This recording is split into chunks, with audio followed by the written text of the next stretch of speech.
What would you do if the man you've been falling in love with for 3 months, a decorated US Marine who sent you photos from deployment, talked about honor and sacrifice, and promised you a future together when he finally came home, turned out to be a completely different person the moment you insisted on a real video call? My name is Jennifer Hayes, I'm 48 years old, and 1 year after my husband left me for a coworker, I met Gunnery Sergeant Michael Anderson on a dating app. He claimed to be a US Marine deployed overseas, widowed, father to a 10-year-old son, counting down the days until he could rotate back to the States and start building a life with me. For 3 months, we talked every single day, him sending me photos from base, voice notes about missing home, messages about how I was his reason to keep going through the hardest deployment of his career. He talked about retirement plans, moving to my city, coaching Little League, building the stable family life he'd always wanted. But every time I asked for a video call, he had an excuse. Operational security, no cameras allowed, terrible internet, classified location. Finally, after 3 months of promises and delays, I drew a line. No more words until I see your face live on camera. If you're real and you love me, you'll find a way. When he finally agreed to a video call and his camera turned on, the face staring back at me wasn't the man from the photos. It was someone completely different, wrong age, wrong face, possibly even wrong race, wearing what looked like a costume Marine uniform with incorrect patches and no name tape. The entire 3-month relationship, every photo, every story, every "I love you," all of it was a lie designed to manipulate me emotionally and eventually extract money. Thank you for being here. This story will teach you exactly how to spot fake military profiles, why video calls are non-negotiable, and how to protect yourself from the romance scam that costs victims over $1.3 billion annually. So this is the perfect moment. Hit that like button and subscribe. You guarantee all the next stories without having to search for them. Now, let's begin. My husband told me he wanted a divorce in February 2024. We'd been married for 21 years. We had 2 kids, both in college now, living their own lives far from our home in suburban Atlanta. And apparently, for at least the last 2 of those 21 years, Mark had been having an affair with someone from his office. "I'm not happy, Jen," he said, as if that explained everything. As if 21 years of building a life together could be dismissed with, "I'm not happy." The woman was younger, obviously. 32 to my 47. No kids, no stretch marks. No history of putting someone else first for 2 decades while your own dreams got smaller and quieter. By May, the divorce was final. Mark moved in with her. The kids came home for a weekend to help me pack up the house we'd lived in since they were small, and then they went back to their lives, leaving me alone in a new apartment that felt like a waiting room for a life I hadn't figured out how to start yet. I went to work every day as an administrative coordinator for a healthcare company. I came home. I made dinner for one. I watched TV without really watching it. I went to bed. I did it again the next day.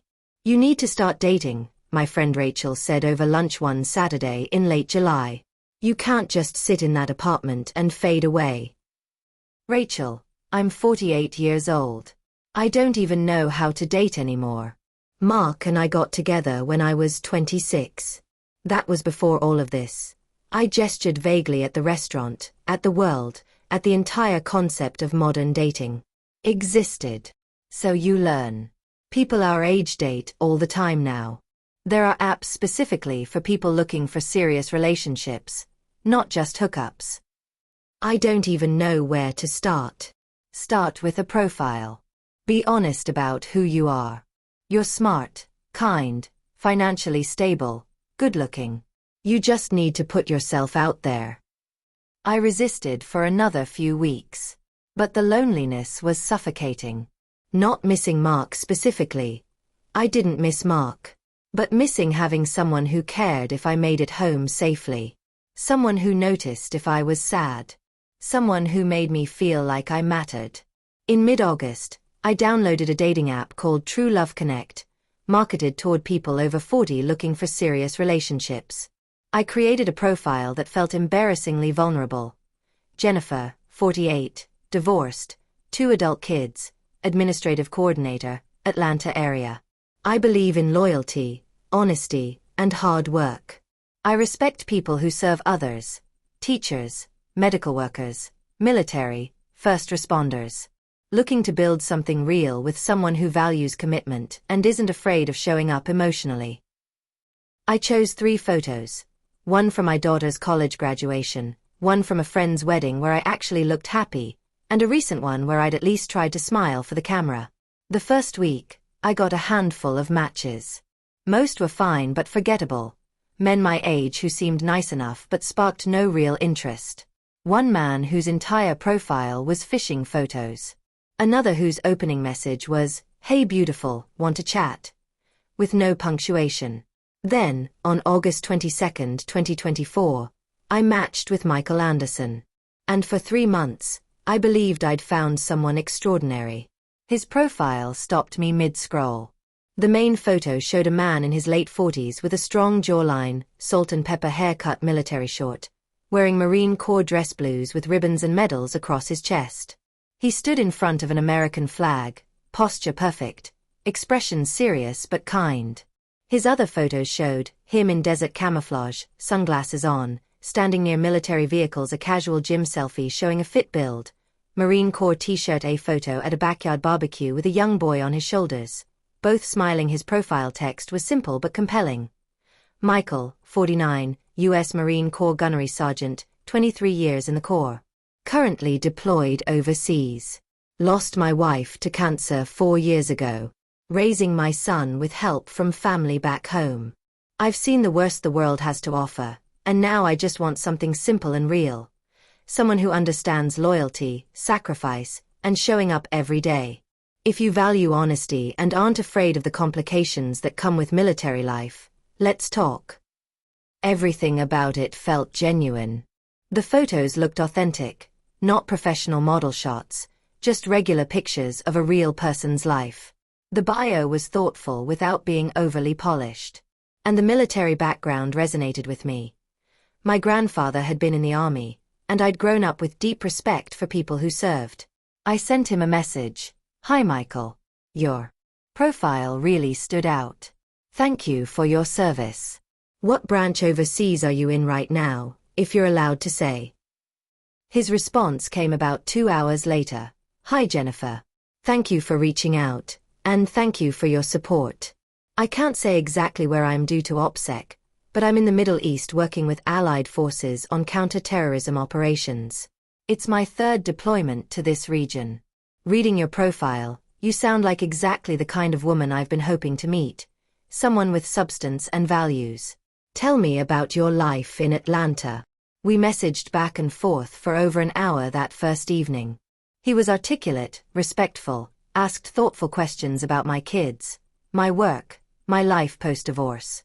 He shared carefully measured details about his military career, his late wife Catherine, his son Tyler, who was being raised primarily by Catherine's parents while Michael was deployed. "The hardest part," he wrote, "is being gone so much. Tyler barely remembers his mom, and now he barely sees his dad. When this deployment is done, I'm seriously considering retirement. 25 years is enough. I want to be present for him.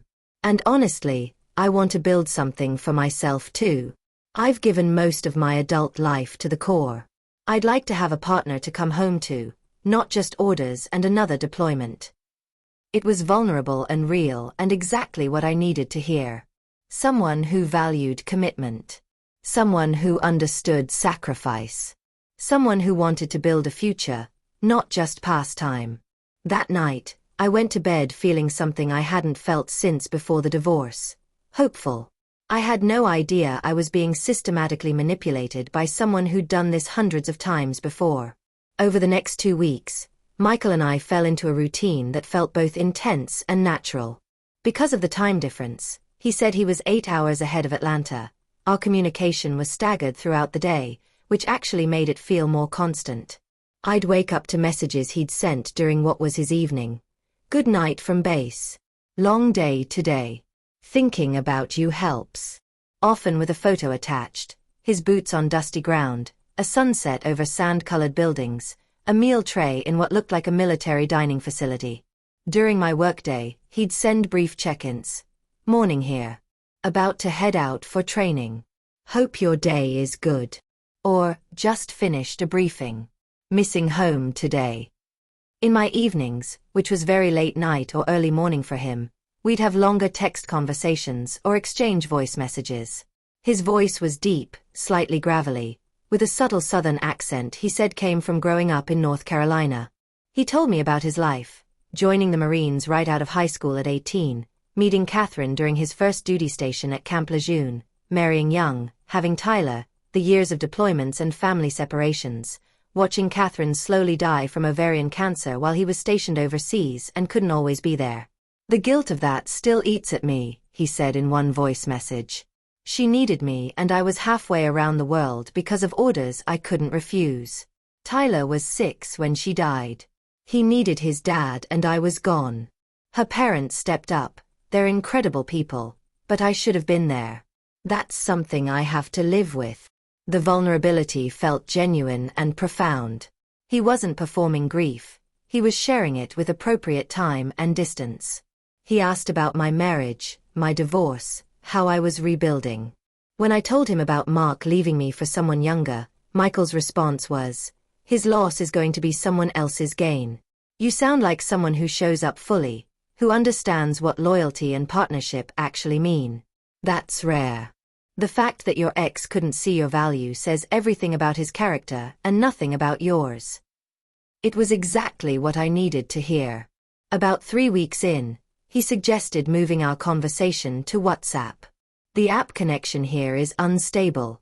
Keeps logging me out. WhatsApp works better on base internet. Plus we can do voice calls easier without international charges. It made sense. I gave him my number and we switched platforms. On WhatsApp, the photo stream continued and intensified. He sent selfies in PT gear at the base gym, photos of his room and what he said were the barracks. Basic bed, footlocker, American flag on the wall, group shots with other guys in uniform, faces blurred, for their privacy, and security photos he said were of Tyler, sent by his in-laws, a cute kid with a missing front tooth, holding a baseball glove. He talked about the future constantly. I've got 8 more months on this deployment, then I'm seriously considering putting in my retirement papers. 25 years is a full career. Tyler needs stability, and honestly, so do I. I keep thinking about moving somewhere new when I get out. Maybe Atlanta area. Start fresh. You make that sound really appealing. When I finally get home and we can meet in person, I want to take you somewhere nice. Not Applebee's, a real restaurant where we can talk for hours and I can finally see your smile in person instead of through a screen. The future planning felt real and grounded. He wasn't love-bombing me with "I love you" after 3 days. He was building something methodically, the way you'd expect from someone military, someone disciplined and serious. But there were small things. Tiny inconsistencies I noticed but rationalized. Like the video calls. Or rather, the lack of them. Can we FaceTime or video chat? I asked multiple times in the first month. His responses were always variations of the same themes. I wish I could, but we're not allowed to use cameras on base for OPSEC reasons. Classified location. The internet here is terrible, barely handles text messages, definitely can't support video. Command is really strict about what technology we can use. If I get caught violating communication security, I could face serious consequences. It sounded plausible. I didn't know military regulations. Maybe that was really how it worked. But I'd also seen news reports and social media posts of soldiers video calling their families from deployment. I'd seen surprise homecoming videos where soldiers appeared on video screens to talk to their kids' classrooms. So clearly some video communication was allowed. When I mentioned this, Michael explained, that's different. Those are approved through command, done on secure military networks for family contact. What I'm talking about is personal devices and apps. That's what's restricted in my situation because of where we are and what we're doing. I promise you, the moment I'm somewhere with better security clearance and internet, we'll video chat all you want. I accepted this because I wanted to. Because the alternative, that something was wrong, was too painful to consider when everything else felt so right. There were other small oddities. His messages sometimes came at times that didn't quite match the 8-hour time difference he'd mentioned. His English was occasionally a bit off, not wrong exactly, but slightly formal or awkward in ways that seemed odd for someone born and raised in North Carolina. The uniform details in his photos, when I looked closely, seemed slightly off, but I didn't know enough about military ranks and ribbons to be sure. I pushed these observations aside. I told myself I was being paranoid, damaged from the divorce, looking for reasons to sabotage something good. By mid-October, 6 weeks into our daily communication, Michael sent me a message that made my heart stop. "I think I'm falling in love with you, Jennifer. I know that might sound crazy since we haven't met in person, but I've never connected with someone like this. You make me want to be better. You make me want to come home." I stared at that message for a long time before responding, "I think I'm falling for you too." And I was. Completely. By November, Michael and I had been talking for nearly 3 months. The relationship had become the central axis of my day. I woke up looking for his messages. I thought about him constantly at work. I fell asleep listening to his voice notes. We'd moved into "I love you" territory. He said it first, then I said it back, and then we said it constantly, the way new couples do when the words still feel urgent and necessary. He sent me a care package address for Tyler and his in-laws, and I mailed Tyler a box of baseball trading cards and a book. A week later, Michael sent me a photo of Tyler holding the package, face lit up with excitement. "You made his whole month," Michael wrote. "He keeps asking when he gets to meet you." That photo, of a child I'd never met holding a package I'd sent, made everything feel irreversibly real. I wasn't just dating Michael anymore. I was becoming part of his family. We talked logistics constantly. His deployment was scheduled to end in late March 2025. He'd have 30 days of leave before deciding whether to re-enlist or retire. He was leaning heavily toward retirement. 25 years is enough. Tyler needs stability. I want to wake up in the same place for more than 6 months at a time. I want to build something permanent. He was considering moving to the Atlanta area. Fresh start. Close enough to North Carolina to see Tyler's grandparents regularly, but far enough to be my own life. And near you if you'll have me. I started imagining it. Him moving to Atlanta, us dating in person, Tyler visiting on weekends, maybe eventually all of us building something that looked like a family. The fantasy was intoxicating. My kids came home for Thanksgiving. Over dinner, my daughter Emily asked, "Mom, you seem different. Happier. What's going on?" I told them about Michael. Showed them his photos. Explained he was deployed but we'd been talking every day for 3 months. "Have you video chatted with him?" My son Ryan asked immediately. "Not yet. The internet where he is doesn't support it well, and there are security restrictions." Ryan and Emily exchanged a look. "Mom," Emily said carefully, "you need to video chat with him before this goes any further. People can be anyone online." I know that. But I've seen his photos, heard his voice, talked to him for hours. He's real. Photos can be stolen.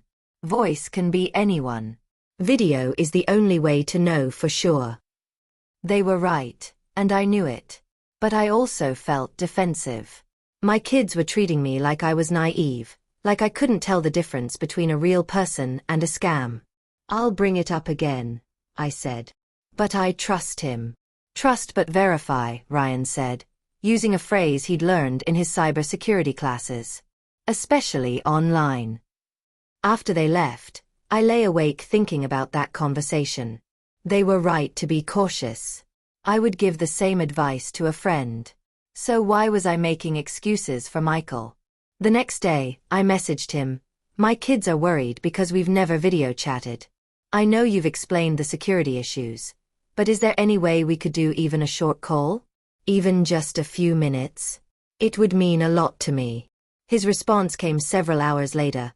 "I completely understand their concern. They're good kids looking out for their mom. I want to video chat too, believe me. Every time I see your photos I wish I could see you move and talk in real time." Let me see what I can do. The restrictions here are real, but maybe I can find a workaround. Give me some time to figure it out. That felt promising. But give me some time stretched into days, then weeks. In early December, something else happened that should have been a massive red flag. The money hint. I need to talk to you about something, and I'm embarrassed to even bring it up, Michael messaged one evening. Tyler's grandparents have been incredible, but they're on a fixed income and Tyler needs some dental work. Braces, actually. The military dental doesn't cover dependents' orthodontics when the parent is deployed. I've got the money in my account back home, but there's some issue with my bank card. It got flagged for fraud and they froze it until I can verify in person, which I obviously can't do from here. I'm supposed to send Catherine's parents $3,500 for the orthodontist deposit. And I can't access my own money right now. I hate to even ask, but is there any way you could help me with this? I'd pay you back the moment my bank situation is resolved, with interest. Every alarm bell in my brain went off. This was the scam. This was the moment in every romance fraud story where the person asks for money. But I'd also sent Tyler a care package and seen his photo. Michael had been talking about his son for months. The dental issue sounded plausible. The bank card freeze sounded plausible. And he wasn't asking for a gift. He was asking for a loan he'd pay back immediately. Michael, that's a lot of money. Can't the grandparents cover it temporarily? They don't have it. They're living on Social Security and Catherine's small life insurance policy. They're already stretched thin taking care of Tyler full-time. I wouldn't ask if I had any other option. I sat with this for a full day, feeling sick. Finally, I responded, I want to help, but I need to be honest. This makes me uncomfortable. Not because I don't trust you, but because I've read about online scams where people ask for money and then disappear. Can we video chat first? If I can see you and talk to you in real time, I'll feel better about helping. His response came quickly. Jennifer, I can't believe you're comparing me to a scammer. After 3 months of talking every single day. After everything I've shared with you. After you sent a package to my son. That really hurts. But you're right to be cautious. I respect that. Let me see if I can make a video call happen. And forget I asked about the money. I'll figure something else out. The guilt I felt was crushing. Here was a man serving his country, trying to get dental care for his son, and I'd essentially accused him of being a fraud. I'm sorry, I wrote back. I didn't mean it like that. Let's just do the video call so I can see your face, and then we can talk about everything. Okay, he responded. Give me a few days to arrange it. I didn't send the $3,500. But I also felt terrible for not sending it. The emotional manipulation was working perfectly, even though I couldn't see it yet. December continued with more promises and more delays about the video call. Michael always had a reason why this week didn't work. Command locked down all personal device usage because of a security incident. Internet has been down for 3 days straight. Not even text messages going through reliably. Got assigned to a field operation. Won't have any connectivity for the next week. Meanwhile, our text conversations continued. Voice messages continued. Photos continued. Everything except the one thing that would actually prove he was who he claimed to be. A clear, real-time video call. Rachel, who'd been hearing about Michael for months, finally said what I'd been avoiding. Jen, I don't want to hurt you, but this sounds like a scam. Military romance scams are incredibly common. I've been reading about them. They always have an excuse for why they can't video chat. He's explained the security restrictions. For 3 months? Jen, thousands of military families video chat with deployed loved ones every single day.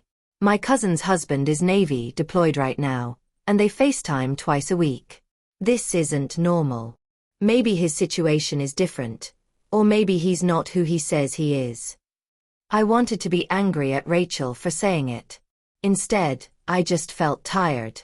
Tired of making excuses. Tired of the constant anxiety that something was off. Tired of defending someone I'd never actually seen in real time. That night, I did something I should have done 3 months earlier. I researched military romance scams. What I found was horrifying in how closely it matched my experience with Michael. According to the Federal Trade Commission, nearly 70,000 people reported romance scams in 2022, with losses totaling $1.3 billion. Military romance scams were among the most common variations. The pattern was almost identical across hundreds of stories. Profile claiming to be deployed military, usually Army, Marines, or Special Forces, photos in uniform, often stolen from real service members. Public social media. Widowed or divorced with a child back home talks about honor, sacrifice, loyalty. Builds trust over weeks or months before asking for money. Always has excuses for no video calls. Security, operations, bad internet. Eventually asks for money for emergency, medical bills, travel home, help for child, equipment, customs fees. Red flags I should have caught. Real military members can video call during authorized personal time. OPSEC doesn't prevent showing your face to family. It prevents showing locations/operations. Military members' bank accounts don't get frozen while deployed. Military covers medical for dependents. They don't need online girlfriends to pay. Real service members can be verified through official channels. I sat on my couch reading story after story of women, and some men, who'd lost thousands of dollars to fake soldiers. Women who'd believed, just like I did, that their situation was different, their person was real, the connection was genuine. I felt physically sick. Not just at the possibility that Michael was fake, but at my own willful blindness. My kids had warned me. Rachel had warned me. Every rational part of my brain had been sending up red flags for months, and I'd ignored all of it because I wanted so desperately for it to be real. The next morning, I sent Michael a message. I wrote it carefully, then rewrote it 3 times before sending. Michael, I need to be completely honest with you. I've been doing research about online relationships and military scams, not because I want to believe you're not real, but because I need to protect myself. I care about you deeply, but I've realized something. I've been making excuses for you for 3 months. I've been accepting explanations that don't quite add up. And I can't keep doing that. So here's where I'm at. I need a video call. Not next week, not when the internet is better, not after the next operation. Soon. Within the next few days. A clear video call where I can see your face and we can talk in real time. If you're really who you say you are, if you really care about me the way you say you do, you'll find a way to make this happen. Service members video call their families every day. I know this now. So the security restrictions excuse doesn't work anymore. I'm not trying to insult you or question your integrity. I'm protecting myself. If you're real, you'll understand that. If you're not, well, then I guess this conversation is over. I love you. But I also love myself enough to need proof before this goes any further. I hit send before I could second-guess myself.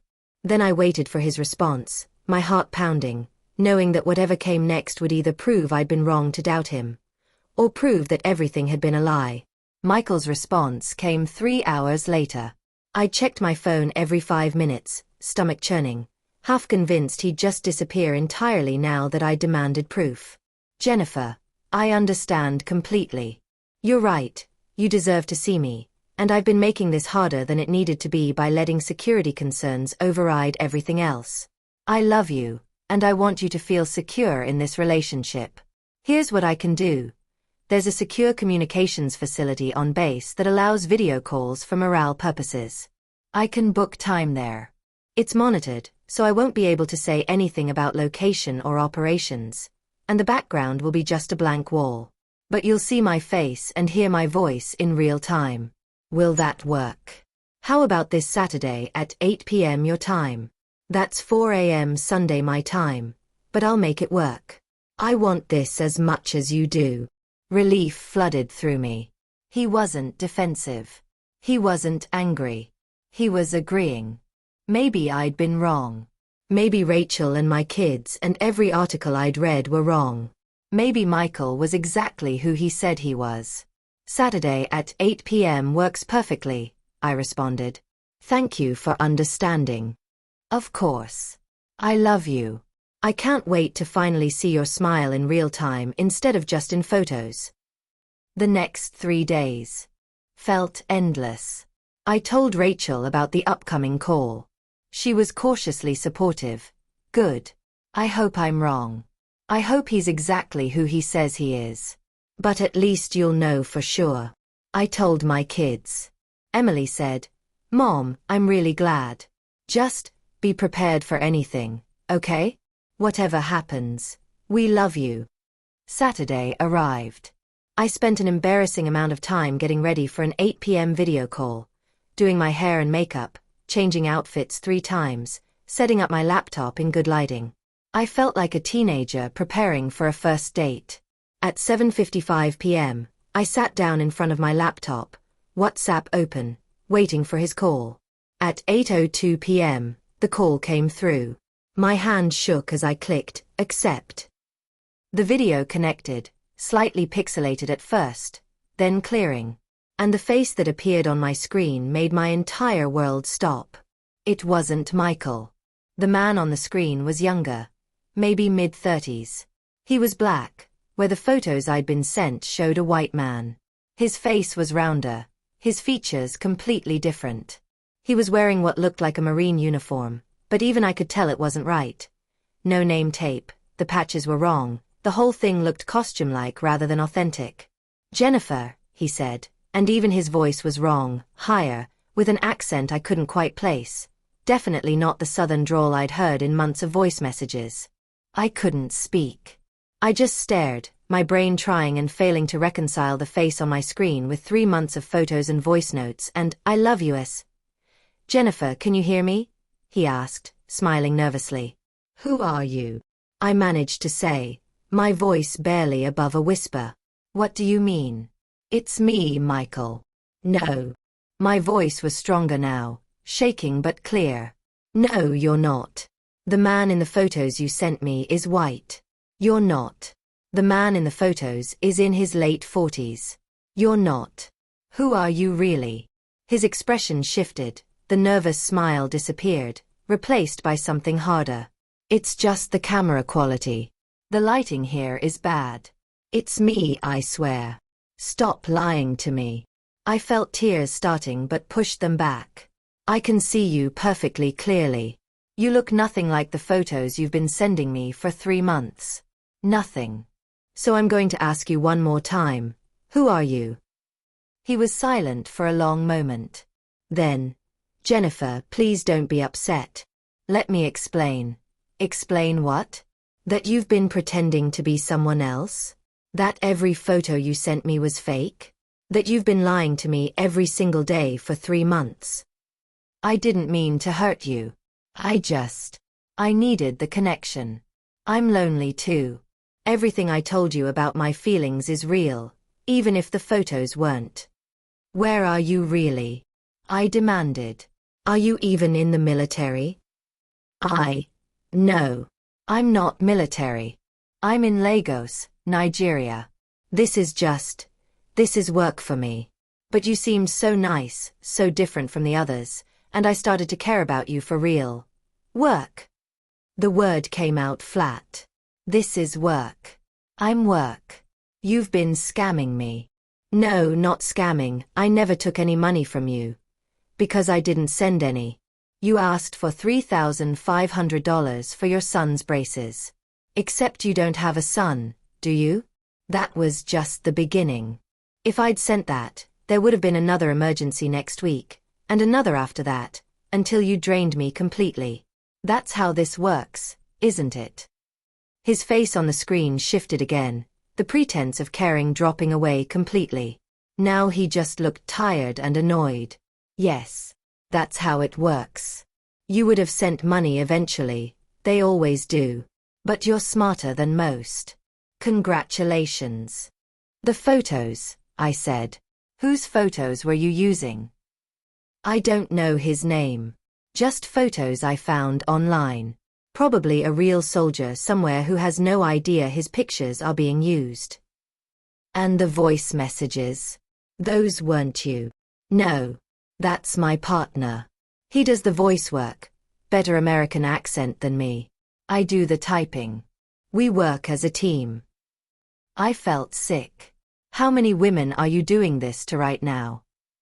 He shrugged. 5, maybe 6 active conversations. You were one of the more difficult ones. Too many questions. Usually they're easier. The casual cruelty of it, the way he talked about manipulating people's emotions as work, the way I was just one of multiple marks, the way my 3 months of falling in love was just him following a script. It was almost too much to process. I'm recording this, I lied. And I'm reporting you to every authority I can find. Go ahead, he said. We'll just start new accounts. There's always more lonely women. Then he ended the call. I sat staring at the blank screen, shaking. 3 months. 3 months of daily conversations. 3 months of emotional investment. 3 months of planning a future. All of it with someone who didn't exist. And the worst part was knowing how close I'd come to sending him money. If I'd been slightly more trusting, slightly more desperate, slightly less skeptical, I would have wired him $3,500, and then more, until I had nothing left. I'd narrowly escaped a scam that destroys people's savings and mental health every single day. But just because I hadn't lost money didn't mean I hadn't lost something real. 3 months of my life, my ability to trust, and the hope that someone could actually love me. I didn't sleep that night. I lay in bed replaying the video call over and over. The moment his face appeared on screen and reality crashed into fantasy, the casual way he'd admitted to manipulating multiple women simultaneously, his final words, "There's always more lonely women." The humiliation was crushing. Not just that I'd been scammed, but that I'd been so obvious a target. Divorced woman in her late 40s, profile mentioning respect for military service, clearly lonely and vulnerable. I might as well have worn a sign saying, "Perfect victim here." I thought about all the conversations I'd had defending Michael to Rachel, to my kids, to the rational voice in my own head. How many times had I made excuses for him? How many red flags had I explained away because I wanted so desperately for it to be real? Sunday morning, I called Rachel. "You were right," I said when she answered. "Michael is fake. I did the video call last night and he was a completely different person. Nigerian scammer running this as a business. Everything was fake." "Oh, Jen. I'm so sorry. Are you okay?" "No. But I will be. I need you to know that you tried to warn me and I didn't listen. I'm sorry I was defensive about it." "You don't need to apologize. You wanted it to be real. That's human. The important thing is you caught it before you sent money." Barely. I was this close to sending him $3,500. The only reason I didn't was because I demanded the video call first. Then you saved yourself. That matters. I called my kids next. They were supportive and relieved I hadn't lost money, but I could hear the concern in their voices. Not just about the scam, but about me. About whether I was okay emotionally, whether I'd retreat back into the isolated shell I'd been living in before Michael appeared. After I hung up, I did what I should have done months earlier. I researched everything I could find about military romance scams. The information I found was both validating and devastating. Military romance scams are among the most common and profitable fraud schemes targeting online daters, particularly women over 40. Scammers create profiles impersonating U.S. service members, often using stolen photos from real soldiers, Marines, or other military personnel who have no idea their images are being used. The scammers typically operate from West Africa, particularly Nigeria and Ghana, and work in organized teams. They use detailed scripts and training materials teaching exactly how to emotionally manipulate targets, when to introduce romantic language, how to create urgency around money requests, and how to respond to skepticism. Common red flags I should have caught. Refuses video calls for months. Real deployed service members video call family regularly. OPSEC restricts what they show, location, base layout, not whether they can show their face. Requests money for any reason. Real military members are paid regularly, have access to banking, and would never ask online girlfriends for money. Asking for money while claiming to be military can be illegal impersonation. Claims bank accounts are frozen.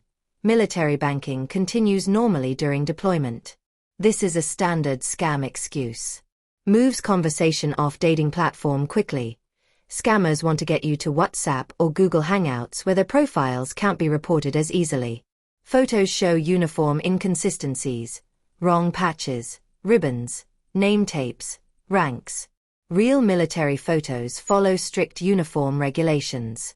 Grammar and language slightly off. Despite claiming to be American-born, phrasing is awkward or overly formal. Can't provide verifiable military information. Real service members can provide unit information that can be verified, though they won't give classified details. I also learned something that made me feel slightly less stupid. These scammers are professionals who study psychology extensively. They know exactly how to exploit the specific vulnerabilities of divorced women my age. The fear of being invisible, the desire to be valued, the hope for a second chance. They also know how to create emotional urgency and investment before introducing money requests. The 3-month timeline wasn't random. It was calculated. Long enough to build deep trust, but not so long that targets get frustrated and move on. The voice messages I'd received weren't from the man on the video call because these operations often have multiple team members. Some who handle typing in better English, others who record voice messages with convincing American accents, others who make video calls if absolutely necessary, usually as a last resort. The photos of Michael were almost certainly stolen from a real service member's social media. Probably someone who'd never know his identity was being used to scam dozens of women. That real person was a victim too. The son Tyler photos? Likely stolen from another random family's public social media. The care package I'd sent probably went to a mail drop the scammers use, then was either discarded or the contents sold. Nothing, absolutely nothing, about my relationship with Michael had been real except my feelings. And that was the part that hurt most. I'd fallen in love with a fiction, but my heartbreak was completely real. The days following the video call, I cycled through every stage of grief. Denial, maybe there's some explanation I'm missing. Anger, how dare he manipulate me like that? Bargaining, if I'd just sent the money, would he have kept up the facade longer? Depression, I'm so stupid, I'll never trust anyone again. And finally, something that felt adjacent to acceptance. This happened. I can't change it. But I can use it. I decided that if I was going to feel humiliated anyway, I might as well make that humiliation useful. I started by reporting everything. Reported his profiles and phone numbers to WhatsApp, and the dating app filed a complaint with the FBI's IC3, Internet Crime Complaint Center, providing all screenshots, photos, and the video call recording I actually had made despite telling him I wasn't. Reported the military impersonation to the U.S. Army Criminal Investigation Division, which handles cases of people fraudulently claiming to be service members. Then I did something harder. I joined online communities for romance scam victims. The first forum I found was on Reddit, r/scams. I posted my full story with the title, I dated a Marine for 3 months until one video call exposed everything. The response was immediate and overwhelming. Thank you for sharing this. My mom is currently sending money to someone claiming to be army deployed in Syria. I've been trying to convince her it's a scam, but she won't listen. I'm showing her your post. This exact same thing happened to me 2 years ago. Lost $18,000 before I realized. I wish I demanded a video call like you did. I'm talking to someone claiming to be Navy right now. He keeps making excuses about why we can't video chat. After reading your story, I'm ending it immediately. Multiple people private messaged me. Can you share the photos he used? I think I'm talking to the same scammer using different names. I shared the photos Michael had sent me. Within hours, 3 women confirmed they'd received the exact same images from men with different names. Captain James Martinez, Sergeant David Wilson, Major Robert Taylor.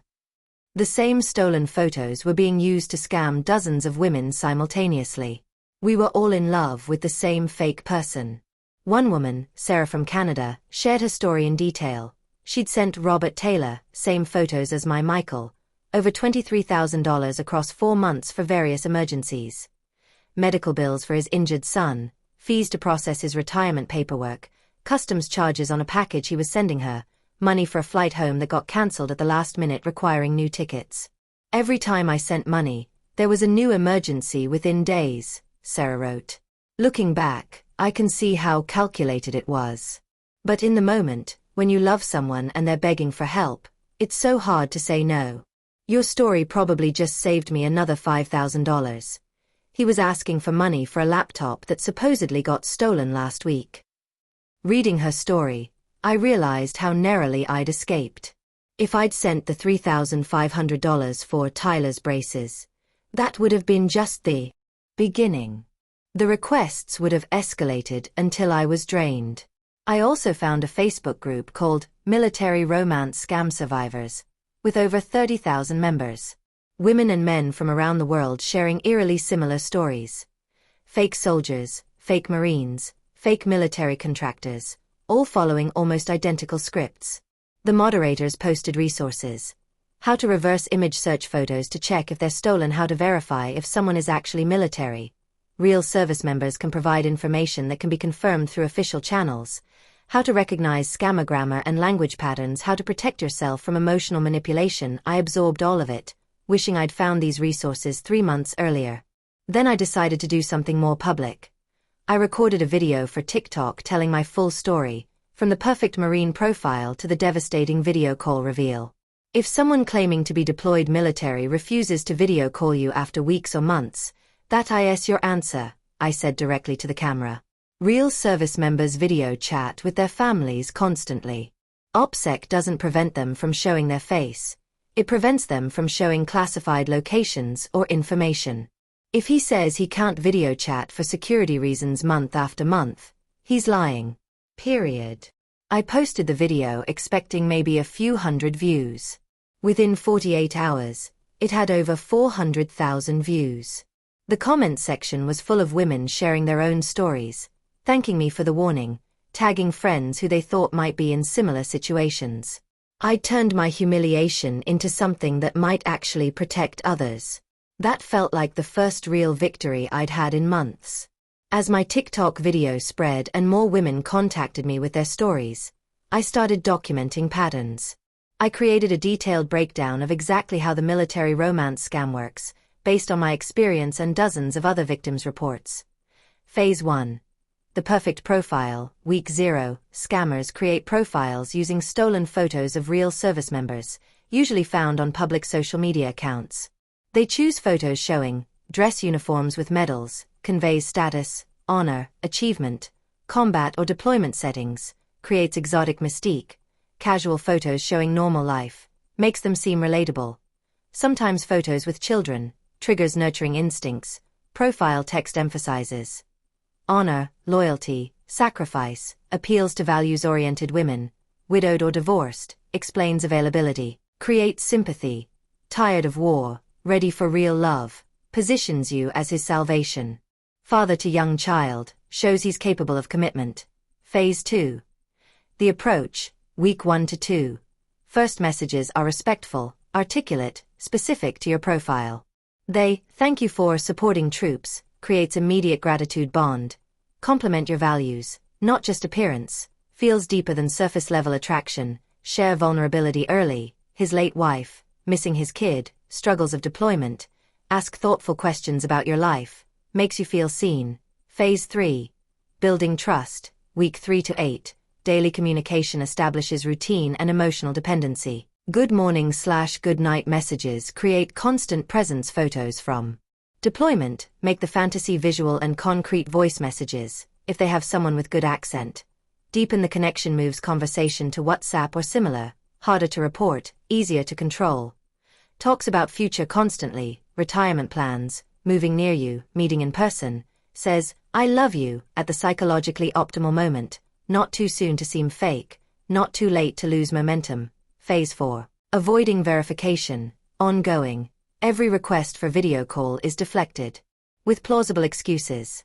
OPSEC/security restrictions. Sounds official and legitimate. Bad internet on base. Technically possible, but convenient. Camera not allowed in certain areas, grain of truth, but overstated, always about to go on mission/operation, creates urgency to accept excuses, promise of soon, when I'm somewhere with better access, perpetual carrot. Phase 5. The money request. Week 8 to 12 typically. First money request is carefully calculated, positioned as a loan, not a gift, reduces resistance, emotionally compelling reason, sick child, emergency, bureaucratic problem. Embarrassed to ask, makes you feel special that he trusted you, amount significant but not impossibly large, $3,000 to $10,000 usually. Urgent timeline, pressure reduces rational thinking, tied to something military-related, medical, travel, customs, equipment, if victim sends money. Immediate gratitude and relief, promise of quick repayment within days/weeks, new emergency. Appears pattern continues until victim is drained or catches on if victim refuses or questions. Guilt tripping, I thought you cared about me. Questioning their trust, after everything we've shared. Sometimes anger or withdrawal, emotional punishment. If victim demands video proof, they either disappear or rarely, do what happened to me. Show up as a completely different person and try to explain it away why this works so effectively. Military personas are perfect for scammers. Because the profession explains away every red flag. Why he can't meet you in person, deployed overseas. Why communication is irregular, operations, missions, time zones. Why he can't video call easily, security, location, internet. Why he might need money, bureaucratic problems, banking issues, emergencies in foreign countries. Why he seems too good to be true, military discipline, honor, training. The target demographic is also carefully chosen. Women 40 to 60, more likely to have savings, more likely to feel invisible in dating market, recently divorced or widowed, vulnerable, lonely, seeking validation. Profile mentions respecting military/service, shows she's predisposed to trust soldiers, financially stable, mentions career, homeownership, independence. Isolated, kids grown, living alone, small social circle. The emotional manipulation is sophisticated. They study what makes middle-aged women feel valued and visible. They provide exactly what's missing from the victim's life: attention, romance, future plans. They create manufactured scarcity, deployment ending soon, retirement coming, limited time to connect. They build sunk cost fallacy. The longer you've invested, the harder to walk away. According to research I found, military romance scams cost victims an average of $12,000 to $15,000 when money is sent, but the emotional damage often exceeds the financial loss. Victims report difficulty trusting future relationships, shame that prevents them from dating again, depression and anxiety, damaged relationships with family who warned them, financial hardship that takes years to recover from. I was lucky. I caught it before sending money. But the emotional manipulation still worked on me for 3 months. I still fell in love with someone who didn't exist. That pain was real, even if he wasn't. And knowing how many women were currently being targeted by these same scammers, using these same scripts, falling for these same lies, I felt responsible to warn as many people as possible. I decided to create something concrete that anyone could use to protect themselves or their loved ones. I called it the Military Dating Verification Protocol. 7 non-negotiable checks. Check number 1. Video call within 2 weeks. Real service members can and do video call with family and romantic interests regularly. While they can't show classified locations or sensitive information, they can absolutely show their face and talk in real time. If someone refuses to video call within the first 2 weeks of communication, that's your first major red flag. If they continue refusing after a month, end the relationship immediately. Acceptable reason for delay: I'm in a field operation this week, but I can call you next Tuesday. Unacceptable reason: security won't let me use cameras ever, or the internet here never supports video. Check number 2. Verify through official channels. Real military members can provide information that can be verified. Unit name and base can be confirmed through public information. Military email address ends in .mil, not Gmail or Yahoo. Social media presence that predates meeting you. Real service members usually have Facebook/Instagram with years of history. If they refuse to provide any verifiable information, claiming everything is classified, that's a red flag. Check number 3. Reverse image search all photos. Take every photo they send and run it through Google Images or TinEye. If the photos appear elsewhere online attributed to someone else, you're being scammed. Real person's photos won't appear on other people's profiles or stock photo sites. Check number 4. Check military details. Even if you don't know military specifics, you can research.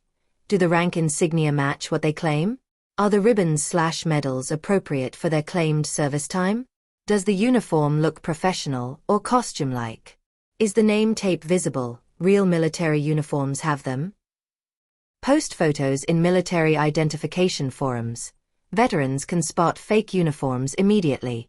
Check number 5. The money test. Real military members are paid regularly through direct deposit, have access to their bank accounts during deployment, have military support services for financial emergencies, would never ask online girlfriends for money. If anyone claiming to be military asks you for money for any reason, medical, travel, customs, equipment, family emergency, it's a scam.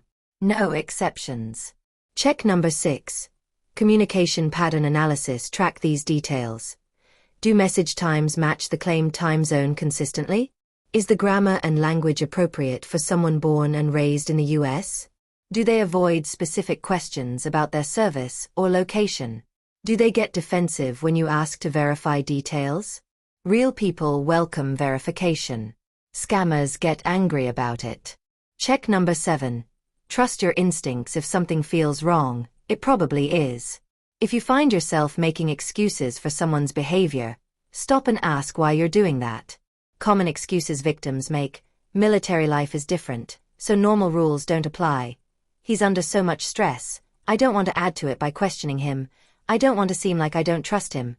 He's explained the reasons. And they make sense. If you're making any of these excuses after weeks of communication with no video verification, you're likely being scammed. I posted this guide everywhere: TikTok, Facebook groups, Reddit, dating safety forums. I made printable versions and sent them to senior centers and divorce support groups. The response was powerful. I printed this and put it on my mom's refrigerator. 2 weeks later, she met someone online claiming to be Army. She used your guide and caught him in multiple lies by check number 3. Thank you. I'm a veteran and I'm sharing this with everyone I know.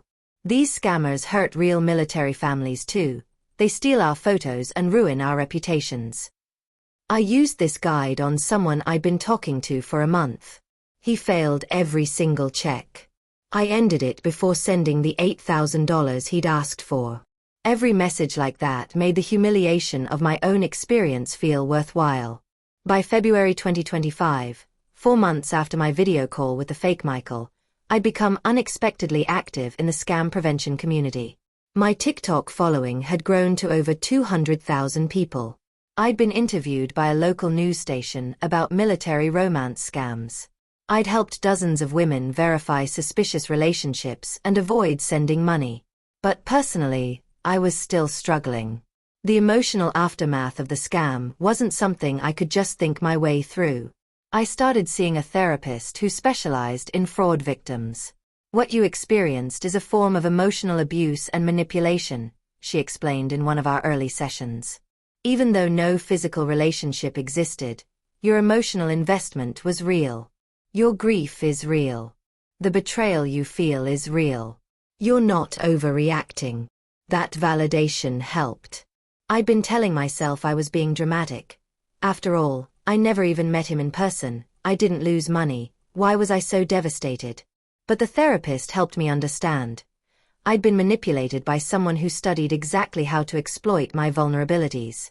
The shame I felt wasn't about being stupid. It was about having my desire for connection weaponized against me. In therapy, I also confronted something harder. Why I'd been so susceptible to the scam in the first place. Yes, I was lonely post-divorce. But it was deeper than that. Mark leaving me for someone younger had damaged my sense of self-worth in ways I hadn't fully acknowledged. I'd internalized the message that I wasn't desirable, wasn't exciting, wasn't enough. So when Michael appeared, successful, honorable, choosing me over presumably younger women, it felt like proof that I was wrong about myself. When Michael appeared, successful, honorable, choosing me over presumably younger women, It felt like proof that I was wrong about myself. It validated me in ways I desperately needed. That's why these scams work, my therapist said. They don't just exploit loneliness. They exploit the specific wounds we're carrying. The scammer didn't need to know your personal psychology. He just needed to know the general psychology of divorced women in their late 40s. You fit a pattern, and he followed a script designed for that pattern. Understanding that helped reduce the shame. I wasn't uniquely foolish. I was systematically targeted using techniques refined across thousands of victims. By spring 2025, about 6 months after the fake Michael, I started dating again, but very differently than before. I joined a divorced singles meetup group that did in-person activities. Hiking, book clubs, volunteering. I met people face-to-face first, before any romantic investment. I also tried apps again, but with strict rules. Video call within 1 week.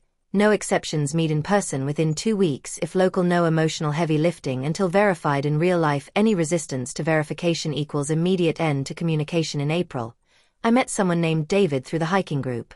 He was 51, a middle school science teacher, divorced 4 years earlier, father of 2 teenagers.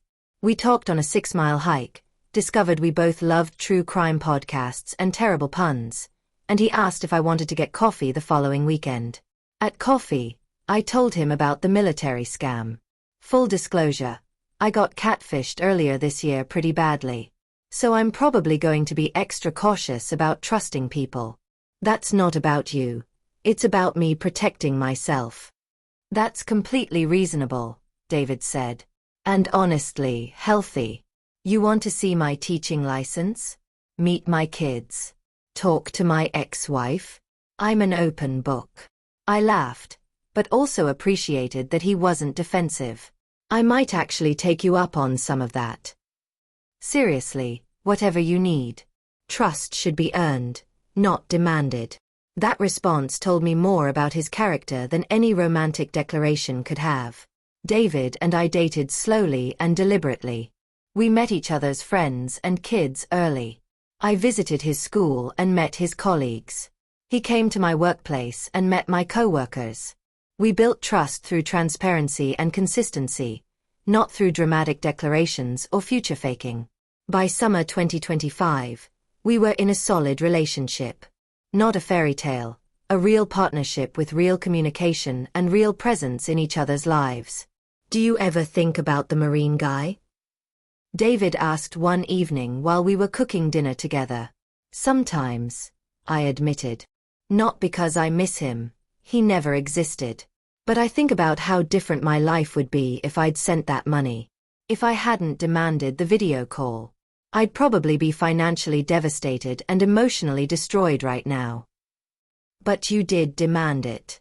You protected yourself. That's what matters. He was right. The scam hadn't broken me. It had taught me something valuable. That protecting yourself isn't cynicism, it's wisdom. I continued my scam awareness work. My TikTok videos reached millions of people. I received messages constantly from women, and some men, who'd used my verification guide to expose scammers, or from families who'd helped protect vulnerable relatives. One message stood out. My aunt is 62 and was sending money to a Marine for 5 months.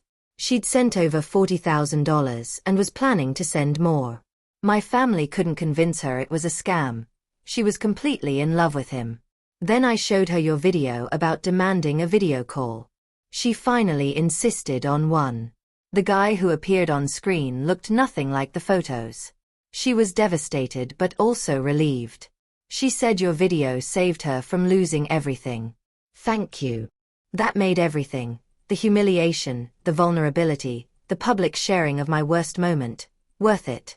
In November 2025, 1 year after the video call that exposed Michael, I was invited to speak at a community education event about online safety and romance fraud prevention. Standing in front of 75 people, mostly women over 40, many recently divorced or widowed, I told my complete story.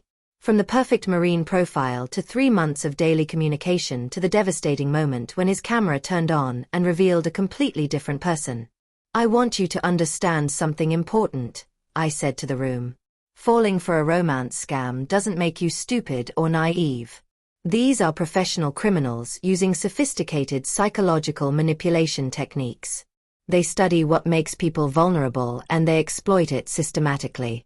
The only difference between someone who loses money and someone who doesn't is often just one moment of doubt that makes them pause and demand verification. I walked them through the military romance scam pattern in detail, then taught them practical verification steps. The single most important protection you have is this. Demand a clear video call within 2 weeks of starting communication with anyone online. Not a month from now.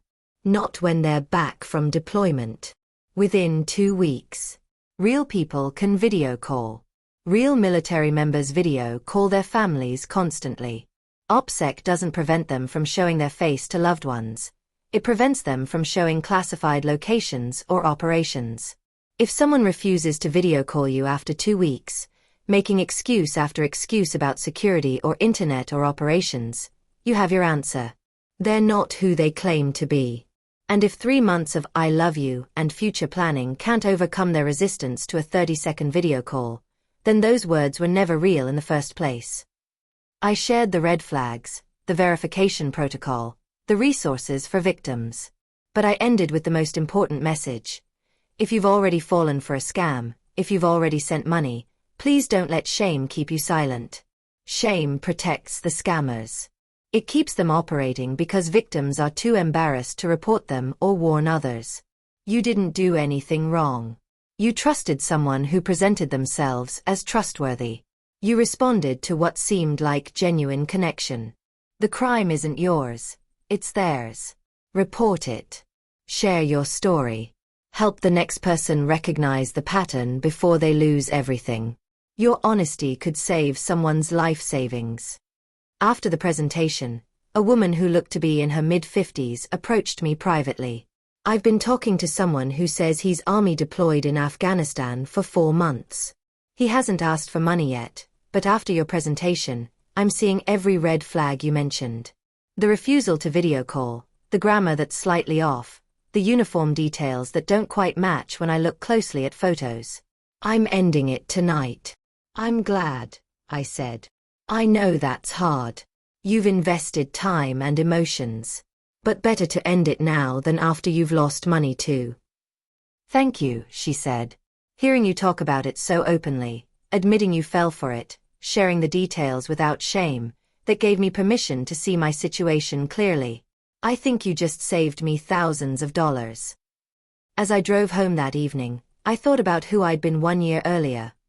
Recently divorced, feeling worthless. Desperate for validation, falling for a carefully constructed lie that told me exactly what I needed to hear. The woman I was now knew something that woman hadn't understood. I didn't need a fake Marine to validate my worth. I just needed to trust myself enough to demand proof, ask hard questions, and walk away from anyone who punished me for protecting myself. One video call had shattered a 3-month fantasy. But it had also saved me from losing money, time, and self-respect that I might never have recovered.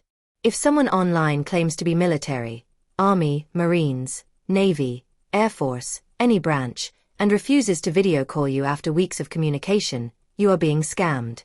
Here's what you need to do immediately. The non-negotiable video call rule. Demand a clear video call within 2 weeks maximum.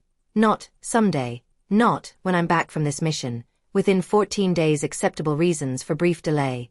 I'm on a field operation until Friday. Can we call Saturday?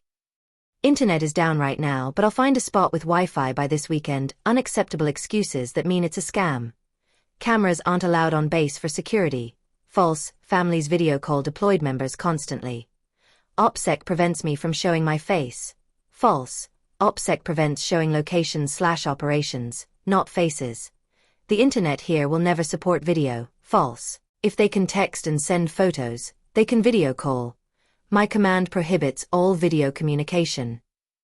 False, military members have authorized personal communication time. If they continue refusing after 2 weeks, end all communication immediately. Block them.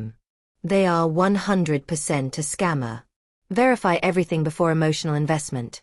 Reverse image search all photos, Google Images or TinEye. check uniform details, wrong patches, medals, or missing name tapes equals fake, ask for verifiable military information. Real members can provide some details that can be confirmed, check grammar and language. Awkward phrasing despite claiming to be US-born equals red flag, track time zones. If message times don't consistently match claimed location equals lying, absolute scam indicators. Asks for money for any reason, medical, travel, customs, equipment, family emergency, retirement processing. Claims bank account is frozen / cards don't work during deployment, says employer / military won't help with supposed emergency, gets angry or defensive when you ask to verify details, moves conversation off dating platform to WhatsApp / Telegram within days, says, I love you. Within first month despite never meeting, future plans intensely, retirement, moving near you, meeting kids. Before video calling, the truth about real military members. They can video call during personal time, they are paid regularly with full banking access, they have support from their branch for real emergencies, they do not ask strangers online for money, they welcome verification because they have nothing to hide, they can prove their identity through official channels if the face on the video call doesn't match the photos. That's not bad lighting, or weight loss, or old photos. That's a different person. End the call, block them, report them immediately. Military romance scams cost victims over $1.3 billion annually. The deployed service member is the most common and profitable romance scam pattern. Report all military romance scams to FBI IC3, ic3.gov, US Army CID, cid.army.mil, for Army impersonation, FDC, report fraud, FTC.gov. Dating platforms support social media platforms where contact occurred. Remember, real military members want to prove their real love doesn't hide behind excuses for months. Demanding verification isn't distrust. It's self-respect. One video call can save you thousands of dollars and months of heartbreak. You are not stupid if you fall for this. You're human. But you are powerful when you refuse to accept excuses and demand proof. No video call equals no relationship. Period. Share this story. One warning can save someone's life savings and emotional well-being. Comment. Have you ever talked to someone claiming to be military who refused to video call? What excuses did they use?